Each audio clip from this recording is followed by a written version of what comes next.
જય શ્રી કૃષ્ણ. સર્વ વૈષ્ણવોને મારા ભગવત સ્મરણ.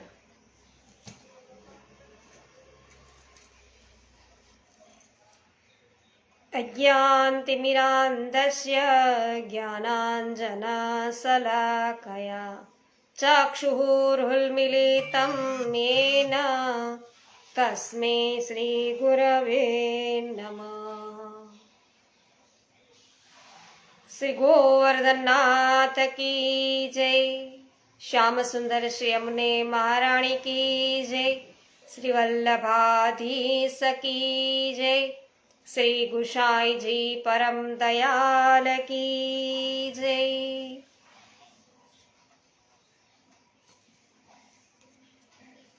સરસ. રમેશભાઈ ચાંગાણી સર્વપ્રથમ વૈષ્ણવ, જય શ્રી કૃષ્ણ, સ્વાગત છે. લલિતાબેન અકબરી, જય શ્રી કૃષ્ણ, સ્વાગત છે.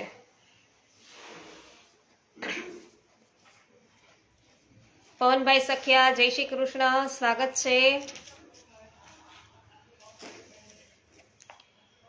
આનંદનો આવિષ્કાર આપણે શરૂઆત કરી, એનો આજે 5મો દિવસ છે વૈષ્ણવો. અને અત્યાર સુધી આપણે જોયું કે લક્ષ્મણ ભટ્ટજી છે એ ગૃહસ્થાશ્રમ બાદ પિતાની કુલ પરંપરા પ્રમાણે બંને પત્નીઓ સહિત ગૃહસ્થ ધર્મોનું પાલન છે એ કરવા લાગ્યા છે અને હવે આગળ વધી રહ્યા છીએ. કૃષ્ણાબેન સુદાણી, સ્વાગત છે. મનીષાબેન ગદેથરિયા, સ્વાગત છે. કોરાટ મગનભાઈ, આપનું પણ સ્વાગત છે. હા, માલા તિલકના રક્ષણહારનો જય હો, જય હો. ગોકુલનાથજીનો જય હો. આજે પ્રાગટ્ય દિન, એની પોસ્ટ પણ આપણે મૂકી છે વૈષ્ણવો. મનીષાબેન અઘેરા, સ્વાગત છે આપનું પણ.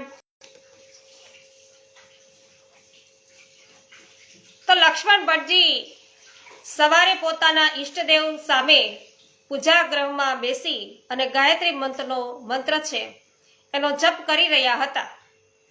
ત્યારે પવિત્ર શાંત વાતાવરણમાં એકાએક કોલાહલ ભળ્યો.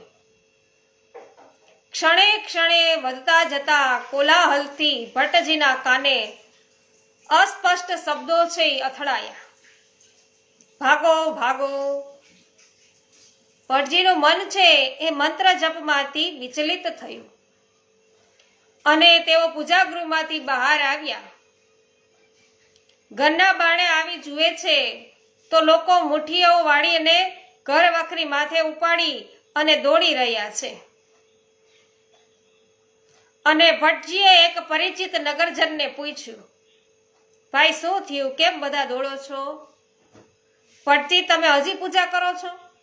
જલ્દી કરો, ભાગો. પાડોશના રાજાએ આપણા શહેર ઉપર હુમલો કર્યો છે. આપણું લશ્કર છે હારી રહ્યું છે. ઘડી બે ઘડીમાં તે રાજા આપણા શહેરનો કબજો લેશે. તે રાજા સ્વભાવે નાસ્તિક છે અને આપણને સુખ શાંતિથી ધર્મ ધ્યાન કરવા નહીં દે. ધર્મ બચાવવો હોય તો ઉતાવળ કરો. તેની વાત સાંભળી ભટ્ટજી વિચારમાં પડ્યા. ઘડી છે એ બગાડવી પાલવે એમ જ નહોતી. ઝટપટ લેવાય તેટલો સામાન એમને લઈ કુટુંબના સભ્યો સાથે લઈ અને તેઓ ઘર છોડી ભાગતા નગરજનોની સાથે આગળ વધ્યા. એ રાજ્યની હદ છોડી અને પાડોશના સારા બીજા રાજ્યની હદમાં છે પ્રવેશ્યા. ત્યાં કાકરવાડ નામે એક ગામ આવેલું હતું અને તે ગામમાં તેમના સજાતીય બ્રાહ્મણોના વિસ્તાર અગ્રહારમાં જઈ અને ઘર લઈ ત્યાં નિવાસ કર્યો. અને કાંકુભર શહેર છે એના વતની ભટ્ટજી હવે કાકરવાડ નિવાસી બની ગયા છે. તો યુવાન લક્ષ્મણ ભટ્ટજીએ પિતાની આજ્ઞા પૂર્ણ કરવા તેમના વંશમાં બાકી રહેલ 5 સોમયજ્ઞ પૂરા કરવાનો કાકરવાડમાં સંકલ્પ કર્યો. અને કુલ પરંપરા પ્રમાણે તેમણે એક પછી એક 5 સોમયજ્ઞ પૂરા કર્યા. 5 સોમયજ્ઞ પૂરા કર્યા પછી તેમને ત્યાં કેશવ નામનો પુત્ર છે એનો જન્મ થયો. પણ તે અતિ બાલ્યાવસ્થામાં જ હરિશરણ થયો અને પછી રામકૃષ્ણ નામે બીજો પુત્ર જન્મ્યો. સુભદ્રા અને સરસ્વતી નામની 2 પુત્રીઓ પણ જન્મી. પરંતુ તેમને ત્યાં હજી પ્રભુનું પ્રાગટ્ય થયું નથી. લક્ષ્મણ ભટ્ટી અને ઈલમાજી ભારે દુઃખી છે. ઢળતી રાત્રે લક્ષ્મણ ભટ્ટી ઈલમાજીને કહે છે કે દેવી 100 સોમયજ્ઞ પ્રભુની કૃપાથી પૂરા થયા છે. પ્રભુના સ્થાને 4 લૌકિક બાળકો જન્મી ચૂક્યા, પણ હજી ભગવદ અવતાર થયો નથી. મારું દુર્ભાગ્ય જ તેના માટે કારણરૂપ હોવું જોઈએ. તેમણે નિસાસો મૂકી આંખોમાં આવેલ અસ્ત્ર બિંદુઓ છે લૂછી અને આગળ કહ્યું કે ગૃહલક્ષ્મી, મને લાગે છે કે આપણા પૂર્વજોને ભગવાને કૃપા કરીને જે વરદાન આપ્યું તેનું ફળ આપણે ન પામી શકીએ તો આપણું જીવવું છે એ નિર્થક છે, એટલે કે નિરર્થક છે, અર્થ વગરનું છે. મને કશું છે એ ચેન પડતું નથી. શું કરવું તે સૂઝતું નથી. મંગલાબેન સ્વાગત છે. હંસાબેન પટેલ સ્વાગત છે. ધનસુખભાઈ જોશી આપનું સ્વાગત છે. ગોપાલભાઈ ગુમલિયા સ્વાગત છે. તો તેમના પત્ની ઈલમાજીએ તેમને ઘણું આશ્વાસન આપ્યું. કહ્યું કે દેવ, ભગવાન સર્વ કરવાને સમર્થ છે. તેમની માયાનો પાર કોઈ પામી શકતું નથી, અથવા તો કોઈ શક્યું નથી. તો જીવનનો ત્યાગ છે એ કરવાથી પ્રભુ પ્રાપ્તિ થઈ શકવાની નથી. માટે ધીરજ ધરી પ્રભુ પર શ્રદ્ધા રાખી તેમની ભક્તિ કરીએ તે જ ઉચિત છે. તમારા જેવા અતિ વિદ્વાન, મહાન ભક્ત અને ધીર ગંભીર સ્વભાવવાળા બ્રાહ્મણે દેહ ત્યાગનો વિચાર કરી પણ ન કરવો જોઈએ, આમ એમના પત્ની કહે છે. એટલે પત્નીના આશ્વાસનથી પણ ભટ્ટજીને છે એ શાંતિ તો ન થઈ. રાત છે તેમને માટે વેરણ બની ગઈ હતી.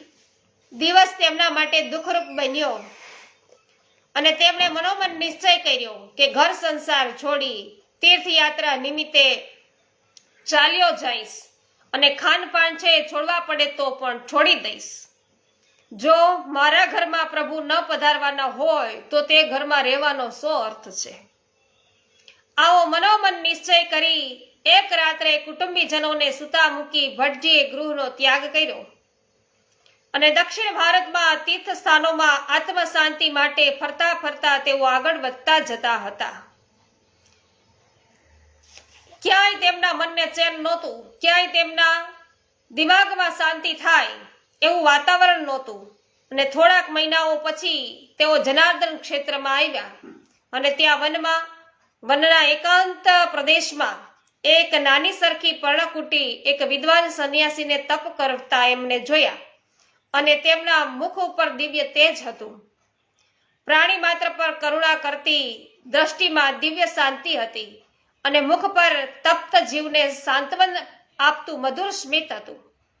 આવા મહાભક્તના ચરણોમાં લક્ષ્મણ ભટ્ટજીનું માથું છે નમી પડ્યું અને તેઓ મૌન ધારણ કરી દીન મુખે આ સંન્યાસીની સામે છે બેસી ગયા. રાધા, શીતલબેન, મંગલાબેન, હંસાબેન અને કરશનભાઈ ભુવા, ગીતાબેન ભુવા, સંગીતાબેન ક્યાડા, ચુનીભાઈ અઘેરા, વિનોદભાઈ ગજ્જર, મુકેશભાઈ અઘેરા, અનિલાબેન સોલંકી, પ્રભુદાસભાઈ સોલંકી, સ્વાગત છે આપ સર્વ વૈષ્ણવોનું.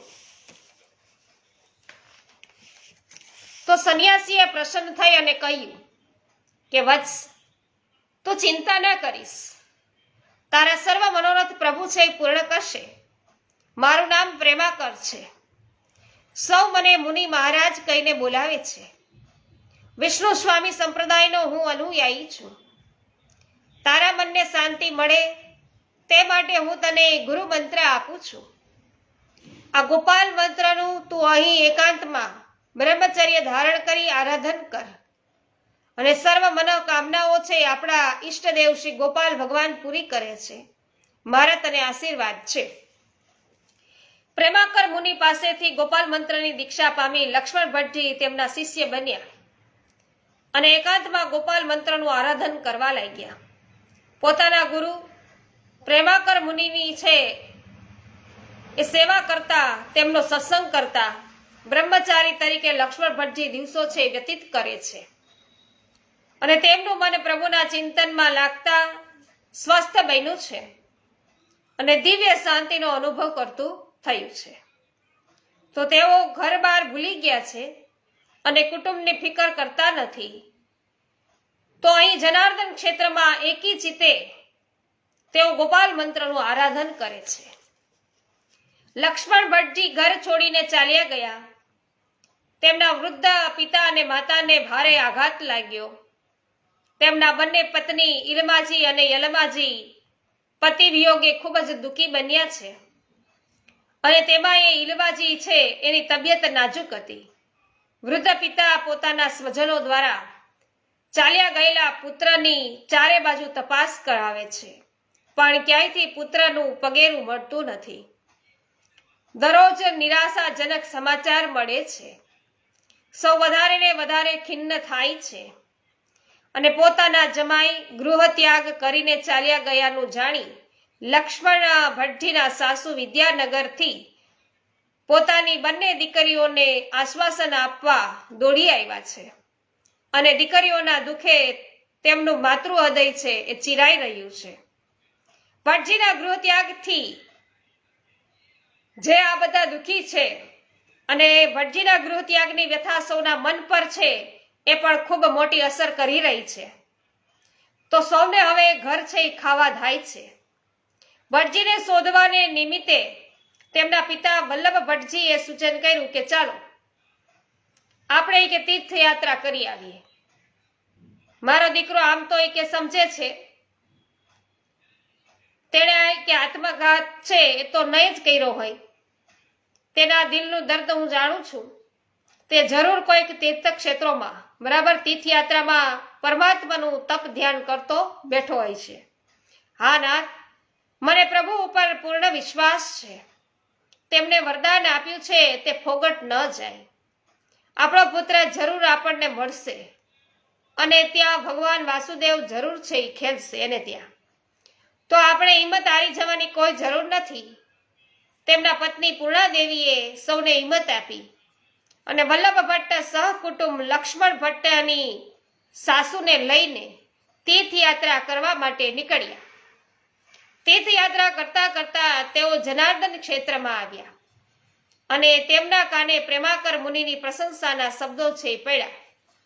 મુનિ મહારાજની જીભ ઉપર સાક્ષાત સરસ્વતી વસેલા છે અને તેમનો શબ્દ કદી નકામો જતો નથી. અહીં આવનાર સૌ દુખિયા મુનિ મહારાજના આશીર્વાદ પામી અને તેમના દુઃખમાંથી દૂર થઈ અને હસતા હસતા પાછા જાય છે. તો ભટ્ટજી, તમે પણ મુનિ મહારાજના દર્શન કરી આવો.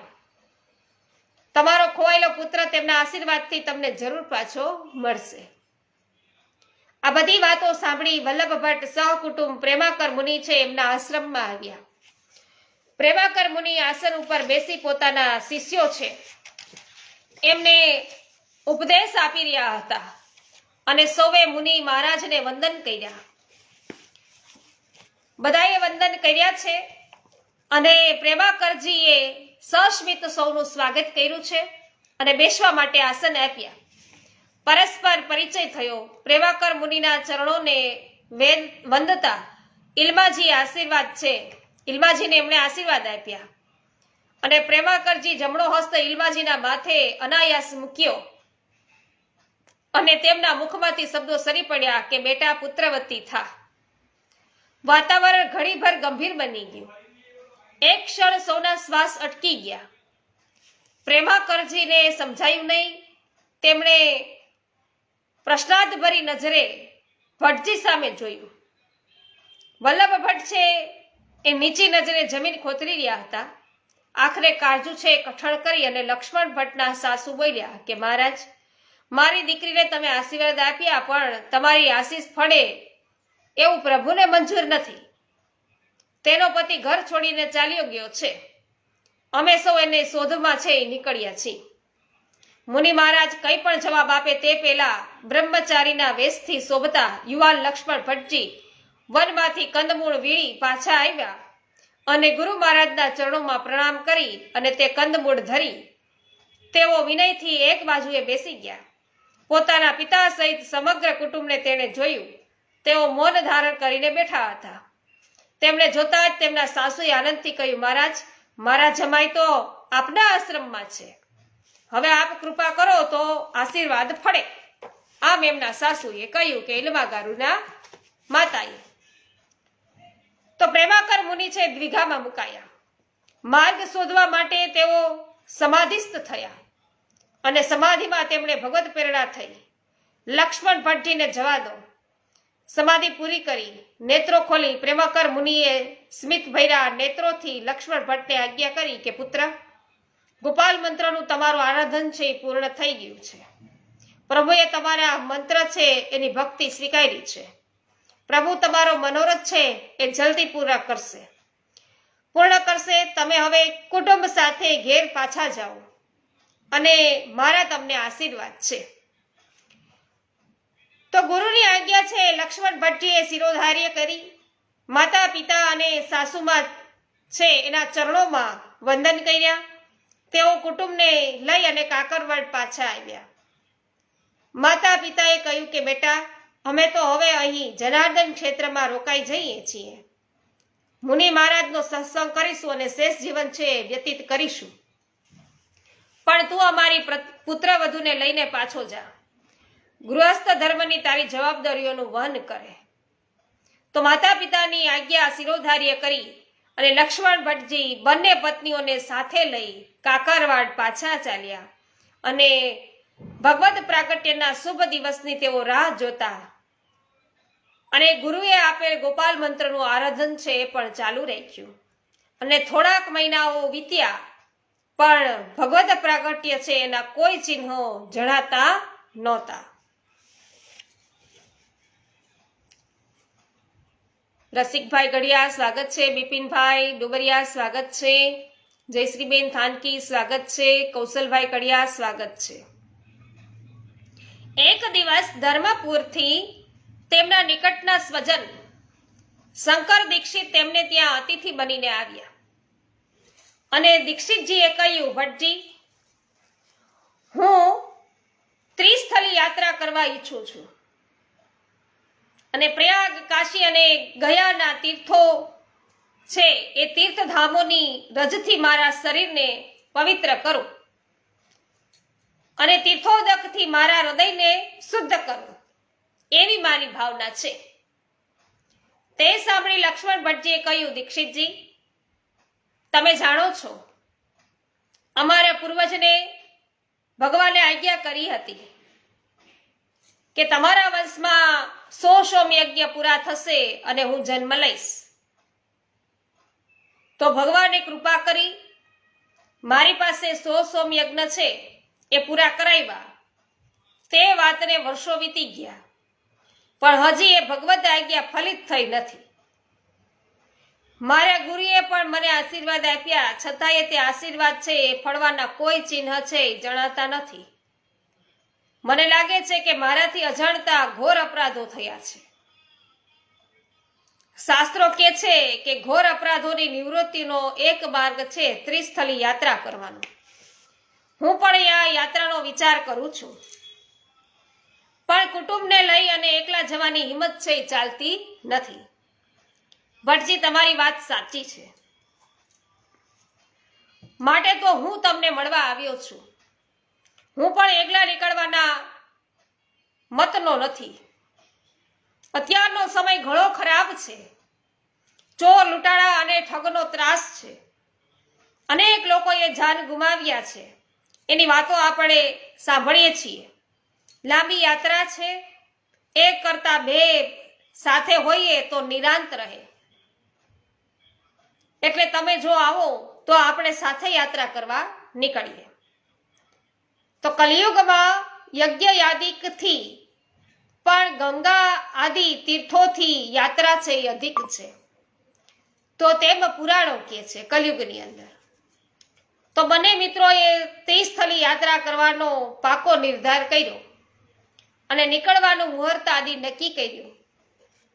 લક્ષ્મણ ભટ્ટજીએ કહ્યું કે દીક્ષિતજી, તમે પણ છે એ તમારે ગામ જઈ યાત્રાની સર્વ તૈયારી કરો. મારા યાત્રા માર્ગમાં જ તમારું ગામ આવે છે. હું કુટુંબને લઈને યાત્રાએ નીકળતા તમારે ગામ છે ધર્મપુર આવીશ અને ત્યાંથી આપણે સાથે પ્રસ્થાન કરીશું. શંકર દીક્ષિત તેમને ગામ પાછા ગયા. લક્ષ્મણ ભટ્ટજીએ યાત્રાની સર્વ તૈયારીઓ કરવા માંડી અને તેમના નાના ભાઈ જનાર્દન ભટ્ટે કહ્યું કે મોટા ભાઈ, મારી વાત માનો તો આખા કુટુંબને સાથે લઈ જશો નહીં. તમને ખૂબ હાડમારી પડશે. યાત્રાનો પરિશ્રમ નાના બાળકો સહન નહીં કરી શકે.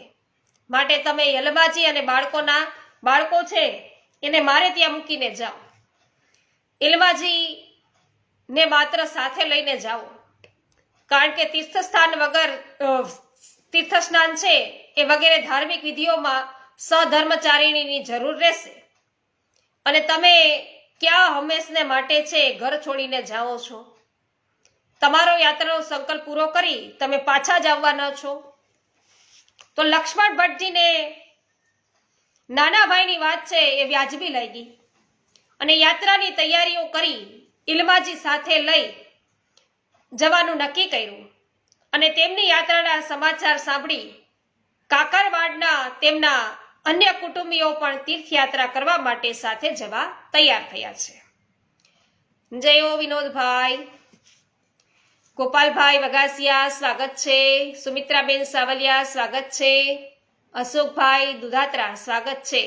જયશ્રીબેન થાનકી આપનું પણ સ્વાગત છે.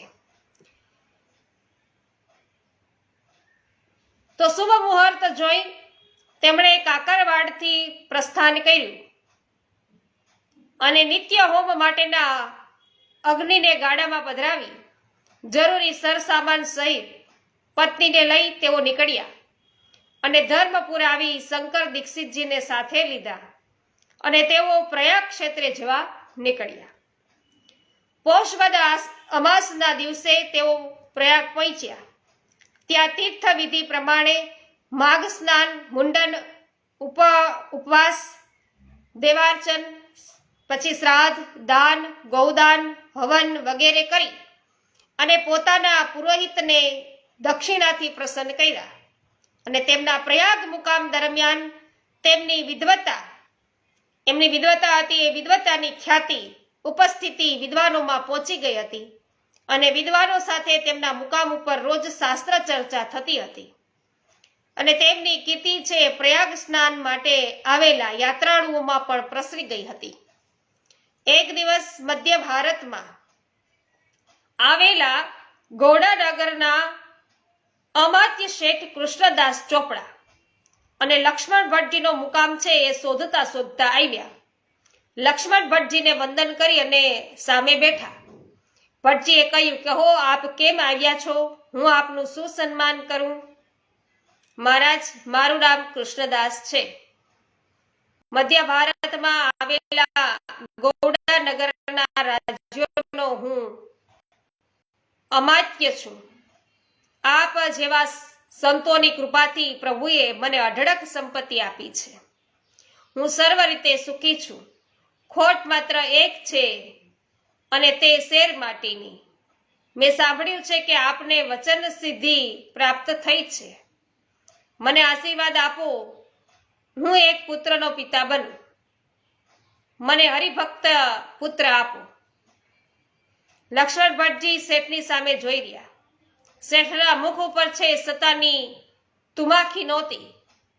ભક્તની દીનતા અને પવિત્રતા હતી. લક્ષ્મણ ભટ્ટજીનું હૃદય છે કરુણ બન્યું. તેમણે કહ્યું કે શેઠજી, પ્રભુ તમારો મનોરથ છે એ પૂર્ણ કરે તે માટે હું મારા ઈષ્ટદેવનું આરાધન કરીશ. પ્રભુ તમારી વાત છે. પ્રભુ છે જરૂર તમારી વાત છે એ સાંભળશે, તમારી ઈચ્છા પૂરી કરશે. તમે માઘ સ્નાન કરી તમારા દેશમાં પાછા જાઓ. ભગવાન તમારું કલ્યાણ કરો. તો પ્રયાગ યાત્રા નિમિત્તે લક્ષ્મણ ભટ્ટજીએ પ્રયાગમાં 1.25 લાખ બ્રાહ્મણોને બ્રહ્મ ભોજન કરાવી દક્ષિણા આપી સંતુષ્ટ કર્યા. સૌ વિપ્રવરો છે એના આશીર્વાદ પામી શંકર દીક્ષિતને સાથે લઈ અને ભટ્ટજી ત્યાંથી કાશી ગયા. કાશીમાં હનુમાન ઘાટ ઉપર તેમની જ્ઞાતિના સજાતીય બ્રાહ્મણો રહેતા હતા અને તે વિસ્તારમાં તેમણે પણ મુકામ કર્યો. મણિકર્ણિકા ઘાટ પર ગંગા સ્નાન કરી ભગવાન વિશ્વેશ્વર અને બિંદુ માધવના દર્શન કરી તે દિવસે ઉપવાસ કર્યો. કેટલાક દિવસો પર્યંત કાશી યાત્રા છે એ કરી અને કાશીના 1.25 લાખ બ્રાહ્મણોને બ્રહ્મભોજન કરાવ્યું અને દક્ષિણાથી સંતુષ્ટ કર્યા. પછી તેઓ શંકર દીક્ષિતજી વગેરેને સાથે લઈ અને ગયા ધામની યાત્રાએ ગયા. 17 દિવસ સુધી ગયા તીર્થની યથોચિત યાત્રા કરી અને શ્રાદ્ધ વગેરે કરી બ્રહ્મભોજન કરાવી રામનવમીના દિવસે ફરીથી કાશી આવ્યા. તેમણે 12 વર્ષ સુધી કાશી તીર્થમાં રહી અને ભગવત ભજન કરવાનો સંકલ્પ કર્યો. હનુમાન ઘાટ ઉપર છે એ મકાન રાખી પત્ની ઇલબાચી સાથે તેમણે કાશીવાસ કર્યો અને પોતાનું શેષ જીવન છે ભગવત કૃપાની રાહ જોતા જોતા કાશીમાં છે એ વિતાવવા માંડ્યું. તો લક્ષ્મણ ભટ્ટજી અને ઇલ્મા ગારુ છે આ પ્રકારે કાશીની અંદર છે રહી રહ્યા છે એ વાતથી અત્યારે આપણે માહિતગાર થયા છીએ. વૈષ્ણવો, આવતીકાલે આપણે આગળ વધીશું. આવતીકાલે છે વાર્તા છે આગળ ચલાવીશું. દિનેશભાઈ રાજાની સ્વાગત છે આપનું પણ. તો સર્વ વૈષ્ણવોને મારા જય શ્રી કૃષ્ણ. શ્રી વલ્લભાધીશ કી જય. શ્રી ગુસાઈજી પરમ દયાલ કી જય.